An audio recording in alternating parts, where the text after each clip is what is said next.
자, 안녕하세요. 오늘은 삼국유사의 탑상편에 나오는 관세음보살 성지에 대한 이야기를 해드릴까 합니다. 삼국유사에는 삼소관음이라고 해서 관세음보살과 관련된 세 곳을 이야기하고 있어요. 그게 중생사, 그 다음에 민장사, 백률사 이렇게 있는데 오늘 말씀드릴 거는 랑산, 경주에 보면 중앙에 랑산이 있는데 선덕여왕릉 있는 그 랑산에 위치하고 있는 중생사 이야기 되겠습니다. 그리고 그 다음에는 이제 민장사하고 민장각간이 만들었다 그래서 민장사, 그 다음에 2차돈의 추모사 차린 백률사 이야기는 사실은 뭐 간략하게 할 거예요. 예전에 했었기 때문에. 그래서 그런 식으로 진행을 해드릴 거고요. 이 중생사와 관련된 어떠한 이적 이야기들, 지금 중생사에 가보면 피모지장이라 그래서 이렇게 두건을 쓴 지장보살님이 이렇게 바위에 이렇게 새겨져 있는 굉장히 특이한, 그게 보물인가로 지정이 되어 있을 겁니다. 그래서 그런 상들이 있고, 그 다음에 그 앞에는 탑부제하고 그 다음에 석불상 부제들이 이렇게 좀 있고요. 안타깝게도 관음성지라고 되어 있는데 안에는 관세음보살을 안 모시고 있어요. 또 재밌게도 대표적인 관음성지라고 나오는데 그리고 관세음보살 신앙이라고 하는 거는 보통 이제 대비 관세음보살이잖아요. 그러니까 통일 직전이나 통일 직후에 유행하는 건, 삼국 통일 직전이나 직후에 유행하는 거는 미륵신앙입니다. 미륵신앙. 그 다음에 하느님이 나를 선택했다 이러면 제석천신앙, 그렇게 두 가지가 유행한다고 보시면 되고, 삼국 통일하고 난 뒤에는 병이라든지 이제 현실적인 문제를 치료하고 그 다음에 조금 이렇게 추스려야 될 때는 약사신앙 유행합니다. 약사신앙. 그리고 일반적으로는 이제 관음신앙. 그래서 대비 관세음보살, 같이 슬퍼해주는 관세음보살, 나쁜 일이 있을 때 그것을 구원해주고 도와주는 그러한 관세음보살 이야기라고 보시면 돼요. 그리고 그게 이제 일상적으로는 가장 어떻게 보면 우리가 살면서 필요한 부분들이기 때문에 지금도 현재 우리나라 불교 안에서도 관음신앙이 제일 강력하지 않나 싶습니다. 그 다음에 지장신앙. 지장신앙이 요즘 이제 주가가 한풀 꺾였죠. 조선 후기에 지장신앙이 관음신앙보다 제가 보기에는 더 높았습니다. 그거는 제례문화, 그러니까 제사도 지내야 되고 사십구제, 천도제, 그 다음에 뭐 이러한 조상 숭배들이 조선 후기에, 조선 중기 이후에 임진왜란 병자호란이 끝나고 족보들이 이제 갖춰지기 시작하거든요. 그러면서 조상 숭배가 일반 민중에게까지도 일반화됩니다. 그전에는, 그러니까 그게 이제 추자갈의 영향이기도 하고, 그 다음에 임진왜란 병자호란이 끝나고 나서 조선 정부가 백성들을 추스리지를 못해요. 그러다 보니까 사상 정책으로 갑니다. 그래서 예를 강조하고 그러니까는 뭘 주지를 못하니까 정신교육 쪽으로 가는 거예요. 그리고 조선 후기에 가면 이제 신분제가 무너지기 시작하죠. 그걸 이제 통제할 수 있는 정도가 안 되죠. 그래서 양반전에 나오는 것처럼 나도 양반 이제 이런 식으로 다 풀어져 버리면서 족보가 위조가 되고 모두가 제사를 지내야 되고 사대 봉사를 해야 되고 그렇지만 불과 한 200년 지나니까 이제 서로 안 하려고 하고 명절 때는 예전에는 제사를 지내는 게 훈장 같은 거였다면 지금은 짐이 됐고, 올해 최초로 추석에 추석 연휴에 차례 지내는 집이 안 지내는 집보다 안 지내는 집이 더 많아진 최초. 이게 이제 바뀐 거죠. 흐름이 바뀌어버린 거죠. 저희 어렸을 때만 해도 명절에 차례를 안 지내고 외국을 간다? 진짜 쌍욕을 먹던 시절인데 지금은 부럽죠. 부럽죠. 야, 지금 비행기 값이 얼만데 저 집은 저렇게 가나 이러면서 이게 만감이 교차하죠. 그래서 그런 식으로 그래서 그게 이제 가장 전성기가 어떻게 보면 1700년, 1800년대거든요. 그래서 그때 이제 지장보살이 이제 막 주가가 이렇게 올라가는 거죠. 쫙 올라가기 시작하죠. 수요가 많아지니까. 전 국민이 이제 대상이 돼버렸으니까 얼마나 해피했겠어요. 그게 지장보살의 전성시대. 하지만 지금 이제 그런 쪽 수요들이 점점 줄어들고 어떻게 보면 부조 문화도 거의 해체되고 있고 그 다음에 제사만 해체되는 게 아니고 사식구제나 이런 것도 제가 처음 출가했을 때는 7번 다 지내시는 분이 많았다면 지금은 한 2번, 3번 하시는 분이 빈도수가 더 많은 것 같아요. 그게 이제 그분들도 힘들고, 그러니까 비용을 떠나서 참석하는 것도 쉬운 게 아니에요. 매번 49일 동안 참석하는 것도 쉽지도 않고, 그리고 절 입장에서도 그냥 몇 번 하고 어느 정도 이렇게 비용 책정을 하는 게 오히려 더 나아. 현실적으로도. 그래서 그런 것들이 맞아서 점점 좀 간소화되고 있죠. 그걸 절에 계속 다니면 느끼죠. 점점 이렇게 줄고 있구나. 라고 하는 게 느껴지니까. 그리고 그런 흐름 속에서 뭐 지장보살은 당분간 계속 이렇게 땅을 파고 내려갈 것 같고, 관세음보살은 인간이 제가 그런 얘기 하거든요. 아무리 뭐 인공지능이 발전하고 로봇이 인류를 대신하고 뭐 기계 몸이 되고 뭐 다 필요 없고 인간이 유기체로서 동물로서 존재하는 한은 행복 추구는 영원할 것이다. 그리고 가졌을 때 문제점도 있고 없어서 문제점도 있거든요. 그러니까 가지면 문제점이 해소되느냐? 그건 아니에요, 사실. 그러니까 가지면 가진 상태에서 스트레스라는 게 존재하고 없으면 없는 상태에서의 스트레스가 있는 거예요. 없는 상태의 스트레스는 여러분들이 어렸을 때 겪어봤고 약간 이렇게 꽃제비 같이 땅에 떨어진 거 주워 먹으면서 이런 스트레스가 좀 존재했고 그 다음에 지금은 그 정도까지는 아니지만 그러면 아주 행복하냐? 또 그것도 아니고 예전처럼 뭐 못 먹고 못 사는 건 아닌데 입합의 고깃국은 먹을 수 있지만 그렇지만 또 행복하지 않은 부분이 또 존재하고 있는 거고 그래서 관세음보살에 대한 수요는 아마 계속 존재하지 않을까라는 생각을 해요. 그래서 관세음보살이라고 다 똑같으냐? 영험한 관세음보살이 있는 거죠. 그 영험한 관세음보살 어떻게 만들어졌느냐? 그 얘기가 나오는 거예요. 보통 이제 아주 영험한 뭐 저런 불상이나 안 그런 보살상들은 제석천이 뭐 만들었다는 둥, 제석천이 무슨 뭐 장인을 보내서 파견시켜서 만들었다는 둥, 뭐 이런 썰들이 또 여러 개가 나오거든요. 근데 여기는 뜬금없이 장승효가 와서 뭘 했다라는 데서 시작이 됩니다. 장승효, 장승업 아니고요. 장승효, 장승효. 장승업은 예전에 최민식이었지. 취하선, 취하선. 장승효인지 아닌지 잘 모릅니다. 여기 삼국유사에도 뭐라고 나오냐면 장승효라고 하는 썰이 있다. 이런 식으로 이제 풀기 시작해. 그렇게 해서 장승효가 오나라 사람이에요. 오나라가 어디냐면 손권의 오나라.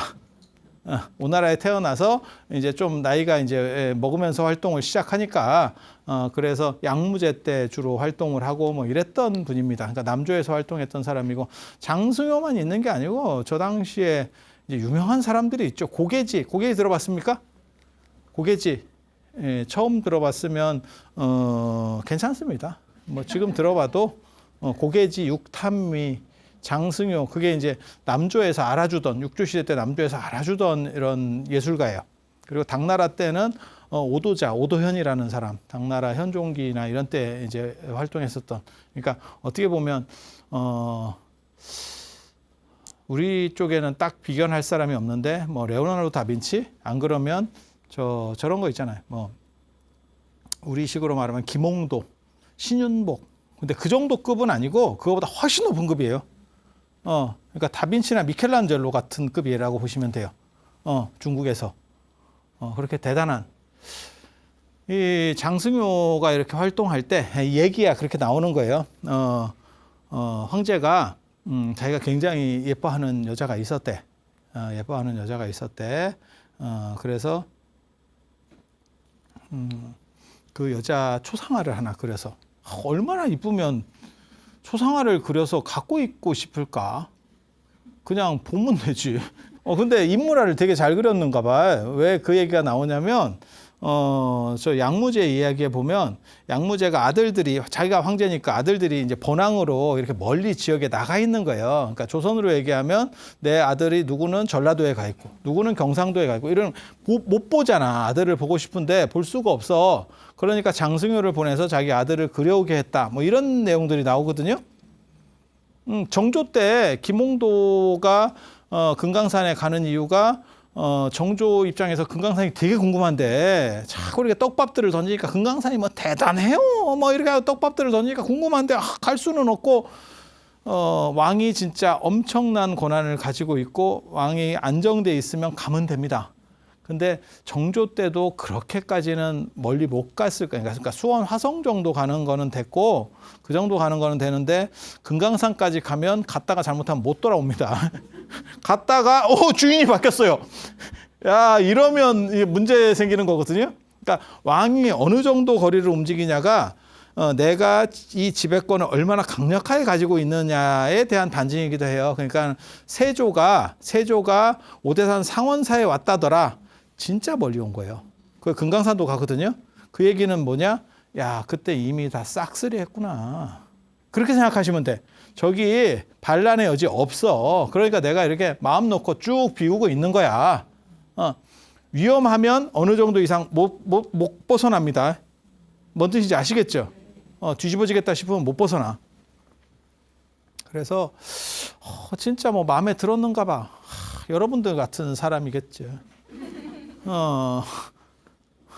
여러분들도 초상화 그려서 박관 장관이 다트로 이렇게 던지고 있을 수도 있잖아.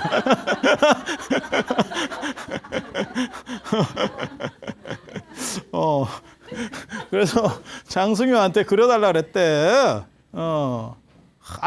아들은 이해되지 않아? 아들은 아버지가 보고 싶은데 내 아들이 너무 멀리 있으니까 좀 와서 그림으로 그려줘. 그러면 딱 보면 화상통화 하듯이 이런 느낌이 있었대. 몰라.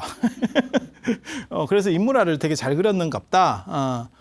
이렇게 생각을 할 수 있고 도석화라고 하는 건데 도인 그 다음에 그러니까 도사들 안 그러면 불교 이런 쪽에 그러니까 불보살 이런 쪽을 잘 그렸다. 뭐 이런 얘기들이 있는데 장승효 그림 지금도 진짜라고 생각은 안 하는데 남원은 있습니다.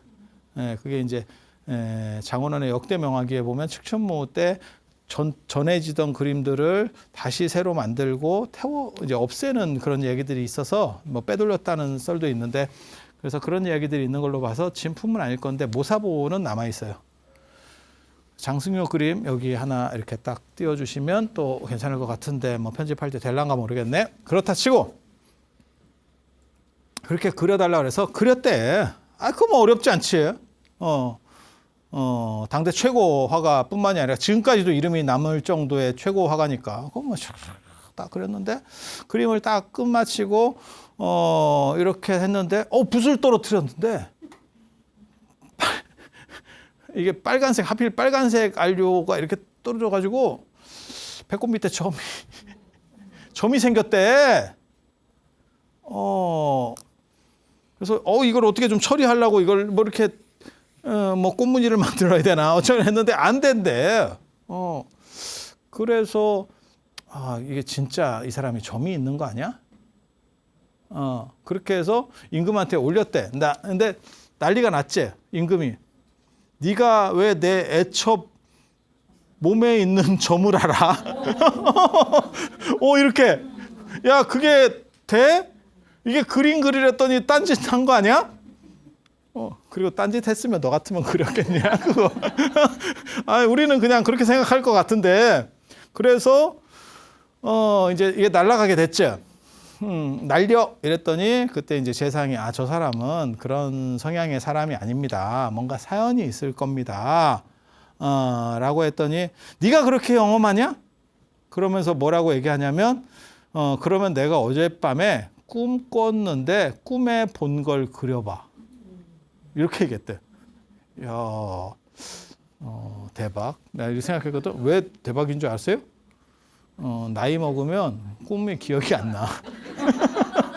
그래서 저 당시에 황제가 좀 젊었는갑다. 여러분 어저께 밤에 무슨 꿈 꿨는지 기억나요? 안 나. 이게 나이 드신 분의 특징이거든. 기억이 안 나. 기억난대잖아. 그래갖고 장승효가 이제 영감을 얻어서 야 이거 진짜 어려운 거잖아. 그래갖고 딱 그렸어. 뭘 그렸냐면 11명 관세음보살을 그려요. 근데 기가 막힌다 이게. 뭔 황제가 11명 관세음보살 꿈을 꾼대. 우리도 그런 꿈을 안 꾸는데 어떻게 황제가 그런 꿈을 꾸지? 그래서 그게 맞춘 거예요. 맞춰서 살아났어. 야, 넌 진짜 영원한 놈이구나. 그래서 살려주니까 이 장승효가 이 영험한 이야기는 장승효 그림의 영험한 이야기는 많이 나옵니다. 가장 대표적인 게 여러분이 들어봤었던 이야기예요. 또 고사성어 갖고 나왔습니다. 지난번에 그런 얘기 했었잖아요. 우리가 결초보온. 이번에 활용점정. 활용점정. 이게 장승효입니다. 장승효.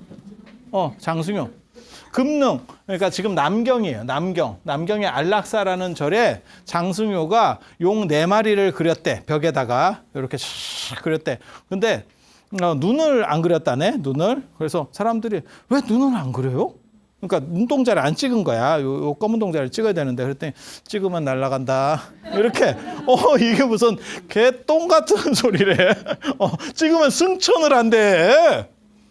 그러니까 사람들이 뭔 약을 팔아도 저렇게 심하게 파노 엉간히 팔아야지 그게 돼? 이랬더니 그러면 시험 삼아 이러면서 내가 한번 보여주겠다. 이래가지고 눈동자를 탁 찍었는데 2마리만 찍은 거예요. 그랬더니 폭풍우가 몰아치면서 용이 2마리가 승천하고 거기에 연못이 만들었다.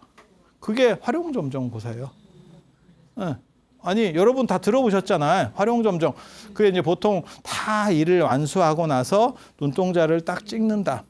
그리고 일본에도 그런 비슷한 게 있죠. 그게 이제 정초회나 이런 데 달마 인형, 오뚜기 같이 생긴 달마 인형이 있어요.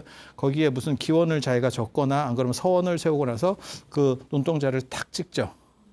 점안을 딱 하죠. 점안을 하면 그건 오뚜기 같아가지고 넘어지지 않아. 그러면 내가 그걸 불굴의 의지로 올해 안에 달성하겠다. 사실은 그렇게 신년에 그런 걸 합니다. 그래갖고 그거를 나중에 이제 절에다가 갖다 주면 절에서 또 그걸 태워줘요. 그렇게. 그래서 달마 인형이 막 이따시만큼 뭐 놓고 태우고 뭐 이런 것들이 있어. 우리도 나중에 그런 거 한번 해볼까. 달마 인형 한번 나눠줄까. 그 종이로 만들거든요. 종이로. 있어. 되게 재밌어요. 탁 놓고 1년 동안 탁 놨다가 탁 태우는 거야. 장승효 그림과 관련해서는 이런 이야기 말고도 많이 있어요. 그러니까는 어떻게 보면 우리식으로 보면 솔거가 황룡사에 이렇게 뭐 소나무 그림을 그렸더니 새들이 머리를 박고 하더라. 그런데 알고 보니까 요즘도 사람이 그림을 그려놓으면 새는 머리를 박더라. 그래서 새는 눈이 나쁘더라. 솔거가 잘 그린 게 아니고 새에 문제가 있었다더라. 그렇게 밝혀졌지. 지금도 그림 이렇게 그려놓으면 새가 박는데요. 그래서 좀 그렇지. 그래서 약간 그거는 뭐 실화일 걸로 생각을 합니다. 실화일 걸로. 새가 그렇게 좀 이렇게 좀 애가 약간 떨어져. 나는데 잘 나르는 쪽에 너무 진화 의지를 강력하게 보이다 보니까 머리 쪽이 진화하지 않은 겁니다. 그래서 우리가 새대가리라고 쓰는 표현들이 나오는 거죠. 근데 장승효 이야기는 이거 말고도 윤주의 흥국사에도 있어요. 흥국사가 절이 크니까 무슨 일이 벌어지냐면 거기에 비둘기가 들어와서 자꾸 부처님 얼굴에다가 이렇게 쉬를 한대. 그러니까 위에 개들보에 얘가 앉는 거지. 근데 제가 이제 운전면허가 없다 보니까 저는 기차를 많이 타잖아요. 그럼 서울역에 가면 서울역 안에도 비둘기가 갇히는 경우들이 있습니다. 대충 뭔 소리인지 아시겠죠? 들어왔다가 지가 못 나가는 거예요. 자기도 상당히 당황스러울 거야. 근데 비둘기는 또 배짱이 좋잖아. 다른 새 같으면 굉장히 호들갑을 떨면서 어떻게 나가려고 할 건데 비둘기는 그러든가 말든가. 이것도 한 생이고 뭐 이렇게 달관자 모드로 이렇게 삽니다. 근데 법당에 들어와서 이게 막히는 경우도 있어요. 근데 법당은 이게 밑에가 문이 층고가 큰 건물들 같은 경우는 법당이 크면 2층을 통으로 뚫어버리거든요. 그러면 거기서 밑에 우리 사람 들어가는 문으로 나가려면 이게 쉽지가 않잖아. 그러니까 세대가리지. 그러니까 어떻게 하냐면 부처님 위에 머리 위쪽으로 이렇게 거기 이렇게 지나가는 대들보에다가 거기서 집 짓고 싸고 이러면 부처님 불쌍해 이렇게 막고 이게 미치겠대. 그래서 그걸 털어내고 그 집을 털어내고 밀어내고 뭐 이렇게 하거든요. 그리고 지금은 그런 게 별로 없는데 우리 어렸을 때만 해도 진짜 그런 거 많이 있었죠. 제비집 같은 것 엄청나게 집 많이 졌죠. 그리고 절에서는 지금 우리 한옥구조에서도 이렇게 보면 그걸 다포라고 하는데 조선 후기 양식으로 다포라고 하는데 거기 이렇게 보면 살들이 이렇게 나오잖아. 위에 문 위에 그걸 포라고 하거든요. 그 7포 외칠포 내 5포 뭐 이래가지고 이렇게 홀수로다가 이렇게 맞추는데 이런 데에다가 새들이 집을 많이 지어요. 그러면 집 지으면 되게 피곤하다. 털어내면 되는 거 아닙니까? 털어내면 애가 죽잖아. 그러니까 털 수도 없고 냅두면 그 단청 다 날아가고 지저분해지고. 그래서 예전에 거기다가 안전망을 설치하는 게 있어요. 진짜 옛날에도 있었어. 그 부시라고 해서 이렇게 설치를 했었어. 그래서 그런 식도 하는데 법당에 뭐 할 수도 없고 그렇게 해서 장승효한테 의뢰를 했더니 장승효가 어떻게 했냐면 그 대들보 요 부처님 위쪽 말고 옆에다가 해동청하고 그러니까는 우리나라 매 송골매 같은 거예요. 그거하고 양쪽에 매 그림을 2개를 그린 거야. 그랬더니 비둘기가 C컵하고 그쪽으로 못 오더라. 돈이 안 드는 세콤이지. 근데 이제 문제는 처음 그릴 때 장승효한테 돈이 들어간다는 그 단점이 있지. 그래서 굉장히 재밌어요. 그것만 있는 거 아니고 그것도 있어. 호승 그림, 그러니까는 인도 승려나 안 그러면 저 실크로드 쪽에 서역 쪽의 승려들을 이렇게 2명을 그렸대. 세트로 이렇게 하나, 그러니까 뭐라 할까 한 폭에다가 2분을 이렇게 그렸대. 그러니까 외국인 승려, 눈 푸른 승려 이렇게 하고 약간 이국적으로 그렇게 그렸는데 그게 별난 과정에서 나중에 반란 과정에서 그게 이제 파손이 되면서 2개로 찢어진 거예요. 그래서 2개로 이렇게 스님이 둘이 나눠졌대. 그래서 그게 나중에 이제 한 사람 손에 들어가는데 꿈에 나타나가지고 그 그림 주인공이 꿈에 나타나 내 친구가 있는데 진짜 믿거나 말거나 진짜 들어도 웃겨. 근데 진기하다고 이게. 내 친구 있는데 친구 찾아서 우리 맞춰주면 너한테 좋은 일을 만들어 주겠다. 근데 그냥 남자 스님 둘인데 그걸 굳이 그렇게 만나고 싶을까 싶은 생각이 들기는 하는데 뭐 그렇대. 따지지 마. 그렇대. 그렇게 해서 이 사람이 당시 재상이었기 때문에 돈이 많으니까 이걸 수소문에 한 거예요. 근데 장승효 그림이면 그 자체가 파손된 거라도 돈이 엄청 나가는 거예요. 그래서 찢어서 나눠서도 가지는 사건이 벌어진 거거든. 그래서 그걸 맞췄더니 나중에 이 사람이 몸이 아팠는데 병이 나왔어요. 그러면 또 아프면 어떻게 되느냐? 그럼 뜯어놨다가 또 붙이고, 또 뜯어놨다가 붙이고. 그러면 그래서 이런 이야기들을 보면 뭘 알 수 있냐면 장승효가 그림을 엄청나게 잘 그려서 그 안에 그러니까는 기운이 들어가 있는 거예요. 진짜 기운생동, 뭐 골법용필 뭐 이런 거 우리 어렸을 때 그런 거 배웠었는데 그런 식으로 에너지가 들어가 있네. 그림으로서 끝난 게 아니고 그림 안에 존재하는 에너지. 그림 속으로 왔다 갔다 하고 이런 거 아세요 혹시? 그림에 있는 인물이 튀어나오고 그 그림으로 들어가고 이런 얘기 아세요? 청나라 포송령의 요제지나 이런 데 보면 그런 얘기가 나오고 중국 영화에 보면 화피 뭐 이런 데 보면 그런 얘기 나오는데 그런 정도로 이 사람이 에너지가 있는 거야. 그렇대. 근데 장승효 그림이라는 걸 보면 지금 남아있는 장승효 그림이라고 전해지는 그림을 보면 딱 보면 지금 제 얘기 들을 때는 막 보고 싶지? 이런 거였나? 이런 정도 느낌이다.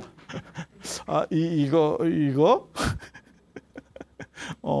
근데 아무튼 이런 많은 썰들이 있어. 그래서 저렇게 해서 끝난 게 아니고, 왕한테 환멸을 느꼈어요. 황제한테 환멸을 느꼈어요. 장승효가 자기를 죽이려고 했기 때문에 그래서 동쪽에 쉽게 말해서 우리나라에 불교를 잘 믿는다더라 이 얘기를 듣고 우리나라로 망명했대. 거짓말입니다. 장승효 우리나라로 오지 않아. 근데 그랬대. 그렇게 해서 저 중생사의 그림을 그린 게 중생사 관음보살의 시조래. 그러니까 그렇게 된 거예요. 그렇게 되고 거기서 1차로 끝.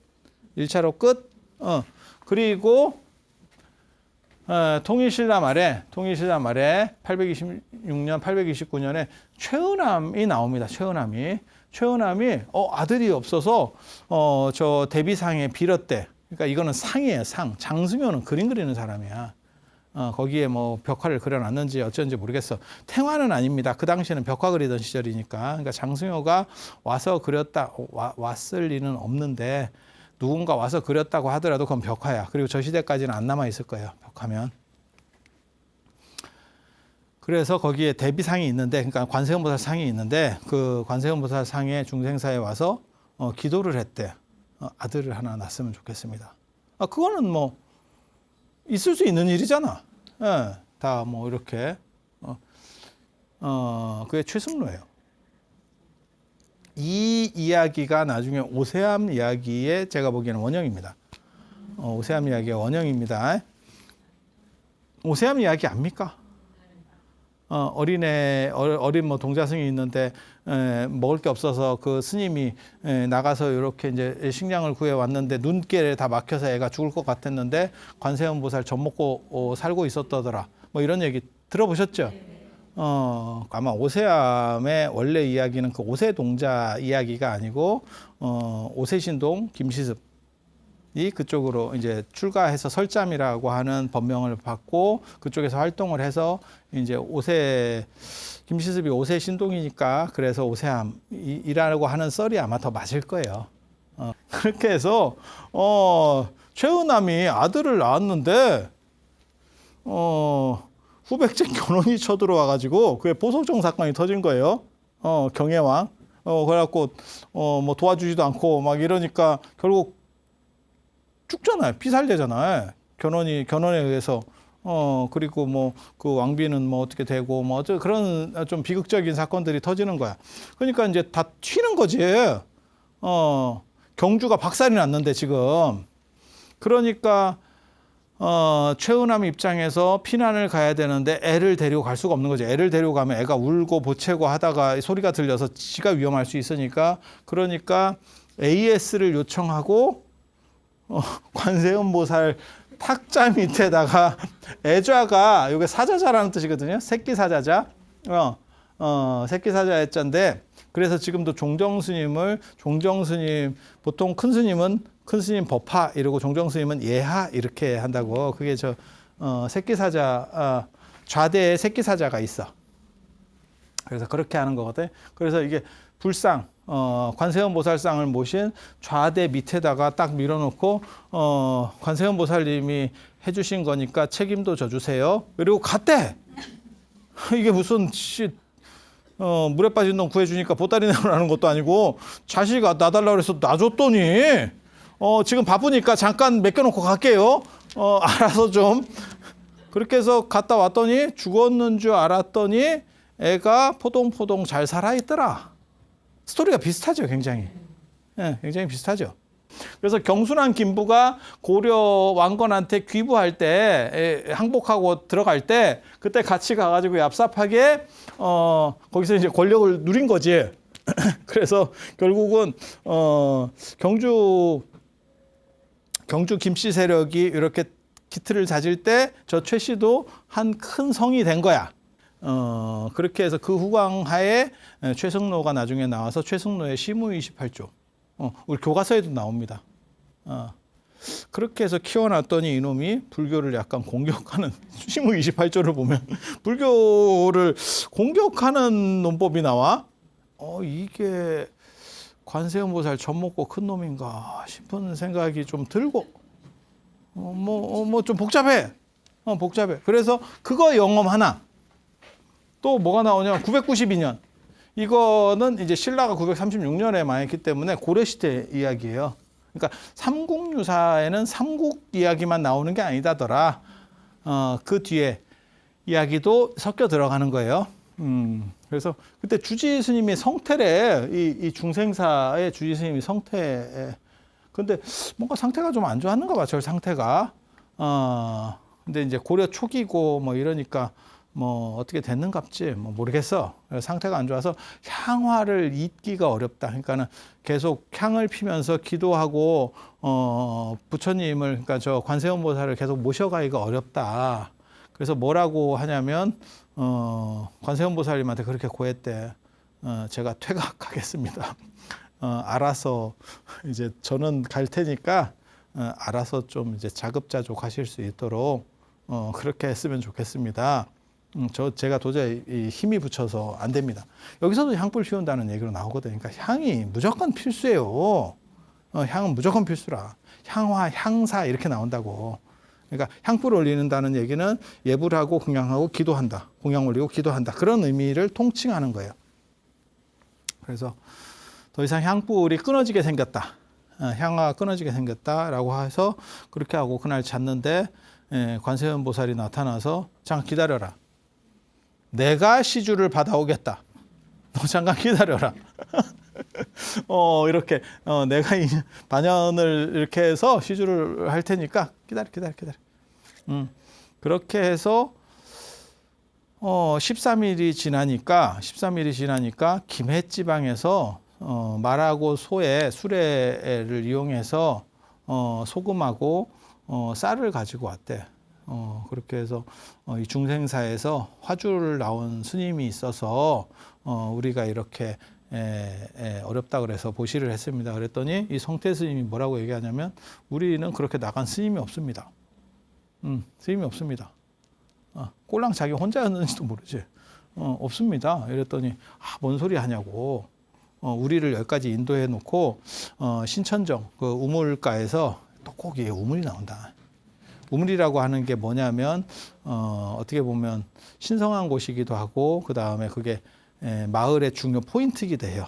예전엔 공동우물을 사용하니까 신천정까지 우리를 인도하고 저쪽이 중생사라고 가르쳐주고 근데 그럼 내가 먼저 가서 준비를 할게라고 해서 들어왔대.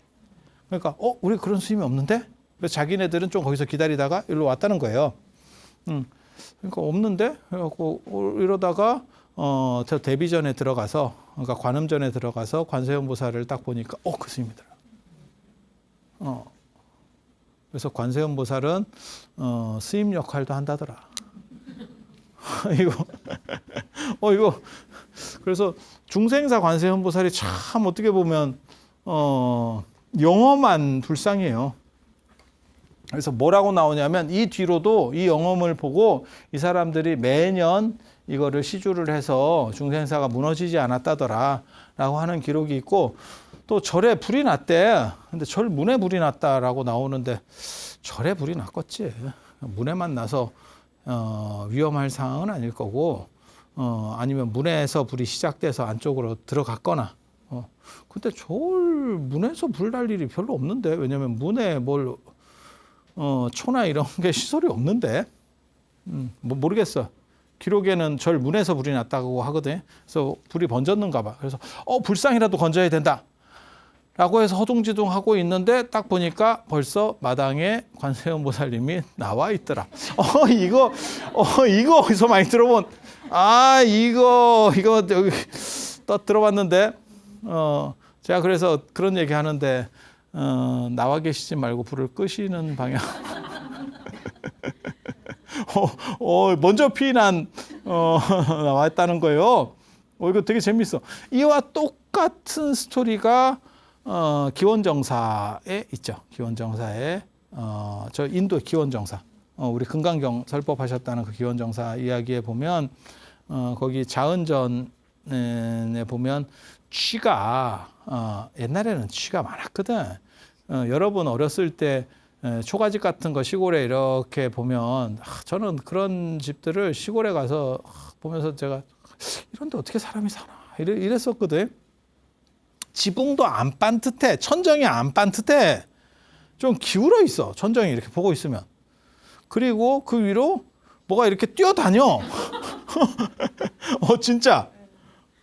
뛰어다녀. 그러니까 그 초가집 생태계라는 게 있다니까.